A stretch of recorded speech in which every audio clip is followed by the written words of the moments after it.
buat tinggal kata menu. Ni Makcik nak buat ikan lah. Wah, ikan pun nampak fresh makcik. Ikan tuna lemak ni. Wah. Seronok tu ada kedai makan pasal ada sungai pula kat sebelah. Alah, seronok. Makcik basam. Saya ikutlah saya sikit sangat. Dia tahu apa masak. Kacang sikit. Garam. Makcik ni makan masin sikit. Rasa kenal lah.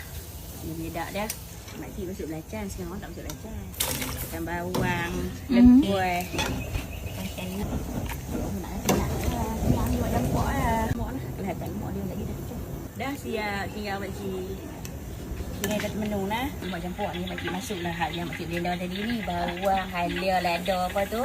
Isi ikan. Letak isi ikan juga no. Isi ikan, lada, halia sikit, bawang. Lepas tu makcik masuk lah sayur dia ni. Semua ni resepi makcik lah. Resepi sebenarnya ni pada menantu makcik. Oh ya ke? Dia tu orang Kelantan. Oh. Dia lah makcik buat ni. Oh.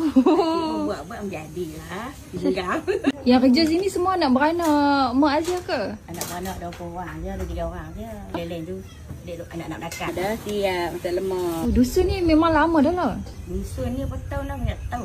Lama dah dusun ni. Nah, kedai ni baru 3 tahun. Makcik duk tengok dah nampak ada dengan shilling apa sebelum sampai sini kan. Eloklah makcik buat. Buka kedai makan apa tu seronok juga lah ramai. Kereta kat depan tu kereta siapa? Hak yang duk tersangkut kat atas. Itu dah papa. Oh, lama itu tu. Oh, dah lama. Tahun bila agak-agak? Itu tu lama makcik duk ingat tahun dah. Ni ikan bekak. Ikan bekak ni buat daripada ikan jeruk. Ikan jeruk. Jadi, ikan rangup. Ni, asal Jawa. Makcik asal Jawa memang banyak. Kacang. Kacang pun banyak makcik buat. Makcik tak buat macam sikit-sikit macam lah. Sedap. Patutlah berasa. Lepas tu cukup rasa. Kena bagi rasa lah. Gula. Gula pun banyak juga makcik bu. Ni garam. Garam makcik punya ni luar saya tak rasa. Tambah. Semua pakai cabai cili padi no. Cili padi mau kita pakai je. Dah siap dalam lelaki. Ni hidangan utama dapat mak kami. Satu set RM10. Ini ikan bekak harga bermula RM15 dan ke atas lah. Ini singgah kata menu ala carte. Satu mangkuk RM10.